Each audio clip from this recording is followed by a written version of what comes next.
بسم اللہ الرحمن الرحیم۔ رمضان شریف کے مہینے میں افطار کے وقت میں ایک ماں اور ایک بیٹی تھی۔ ماں نے بیٹی سے کہا، آج مہمان آنے والے ہیں، افطاری تیار کرنی ہے، اس لیے تم بھی میرے ساتھ مدد کرو۔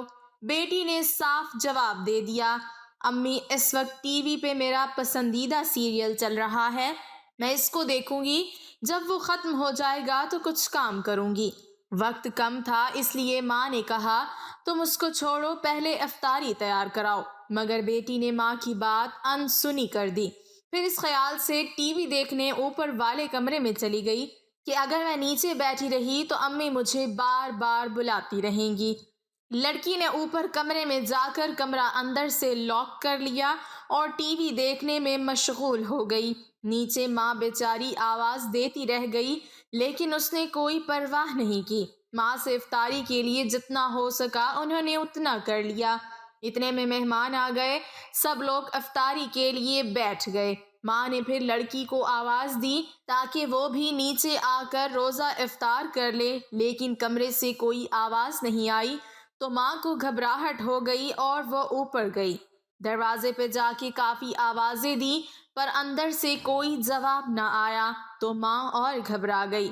پھر ماں نے اس کے نیچے کھڑے بھائی اور رشتہ داروں کو اوپر بلایا۔ سب لوگوں نے آواز لگائی، جب کوئی بھی جواب نہیں آیا تو دروازہ توڑا گیا۔ جب دروازہ ٹوٹا تو اندر دیکھا ٹی وی چل رہا ہے اور وہ لڑکی ٹی وی کے سامنے مری ہوئی اوندھی پڑی ہے۔ اس لڑکی کا انتقال ہو چکا تھا۔ اس کے بعد جب اس کی لاش کو اٹھانے کی کوشش کی گئی تو اس کی لاش اٹھ بھی نہیں پا رہی تھی اور ایسا محسوس ہونے لگا تھا جیسے کہ وہ کئی ٹن وزنی ہے۔ اب سب لوگ کافی پریشان تھے کہ اس کی لاش کیوں نہیں اٹھ رہی ہے، اور پریشانی کے عالم میں ایک صاحب نے جب ٹی وی کو اٹھایا تو اس کی لاش بھی اٹھ گئی اور وہ ہلکی ہو گئی۔ اب ایسا منظر ہو گیا تھا، جب ٹی وی کو اٹھاؤ تو لاش اٹھ رہی تھی اور جب ٹی وی کو رکھو تو لاش کا وزن بڑھ جاتا تھا اور لاش نہیں اٹھتی تھی۔ اس طرح ٹی وی کو اٹھا کر اس کی لاش کو نیچے لائے اور اس کو غسل دیا، کفن دیا اور پھر اس کا جنازہ اٹھانے لگے تو اس کی چارپائی ویسے ہی ہو گئی جیسے کسی نے اس پر پہاڑ کا وزن رکھ دیا ہو۔ لیکن جب ٹی وی اٹھایا تو اس کی لاش آسانی سے اٹھ گئی تو تمام لوگ شرمندگی میں پڑ گئے۔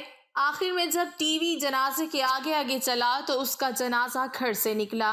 اب اسی حالت میں ٹی وی کے ساتھ اس کی نماز جنازہ پڑھی گئی اور قبرستان لے کر جانے لگے۔ قبرستان میں لے جانے کے بعد میت کو قبر میں اتارا اور قبر کو بند کر کے اس کو اچھی طریقے سے ٹھیک کر کے لوگ گھر کو واپس آنے لگے تو لوگوں نے کہا، اب ٹی وی بھی واپس لے چلو۔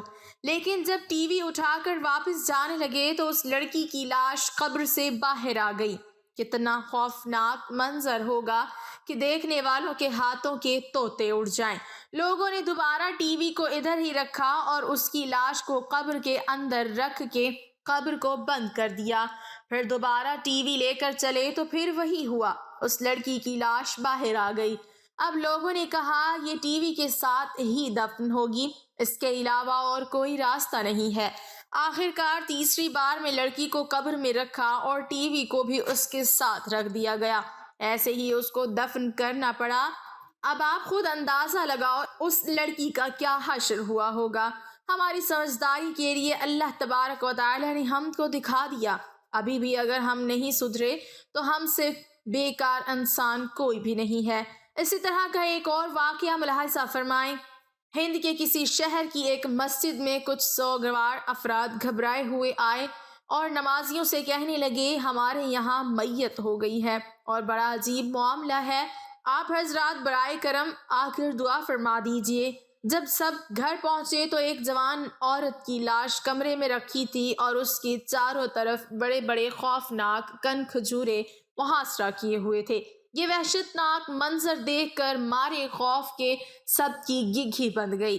کسی سمجھدار شخص نے کہا، یہ میت کا عذاب معلوم ہوتا ہے جو ہماری عبرت کے لیے ظاہر کیا گیا ہے، آؤ مل کر استغفار کرتے ہیں۔ چنانچہ سب نے مل کر توبہ استغفار کر کے گڑ گڑا کر اور رو رو کر کافی دیر تک دعا مانگی۔ بالآخر وہ خوفناک کن کھجورے لاش کا گھیراؤ چھوڑ کر ایک طرف کونے میں جمع ہو گئے۔ ڈرتے ڈرتے میت کی تجہیز و تکفین کی ترکیب بنی۔ نماز جنازہ کے بعد جب میت کو قبر میں اتارا گیا تو بہت سارے خوفناک کن کھجورے قبر کے ایک کونے میں جمع تھے۔ یہ دیکھ کر لوگوں میں خوف و ہراس پھیل گیا۔ جوں تو قبر کو بند کر کے لوگ وہاں سے رخصت ہوئے۔ تدفین کے بعد جب میت کی ماں سے اس کا عمل دریافت کیا گیا تو اس نے کہا یہ ٹی وی دیکھنے کی بہت شوقین تھی۔ ایک دن ٹی وی کے پروگرام میں اس کا پسندیدہ گانا آ رہا تھا کہ اذان شروع ہو گئی۔ میں نے کہا بیٹی اذان کا احترام کرو اور ٹی وی بند کر دو۔ اس نے یہ کہہ کر ٹی وی بند کرنے سے انکار کر دیا کہ امی اذان تو روزانہ ہوتی ہے مگر یہ پروگرام اور گانا کہاں روز روز آتا ہے۔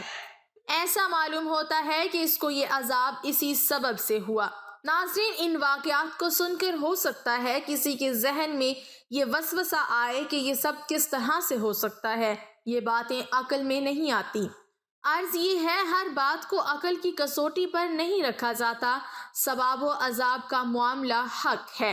ہو سکتا ہے عقل سے سوچنے والے کی سمجھ میں قبر و حشر اور جنت و دوزخ کے معاملات بھی نہ آئیں۔ اللہ ہمیں اور آپ کو نیک ہدایت دے اور بہتر عمل کرنے کی توفیق عطا فرمائے، آمین۔ ناظرین، کمنٹ باکس میں اللہ تعالیٰ کے 99 ناموں میں سے ایک نام ضرور ٹائپ کریں۔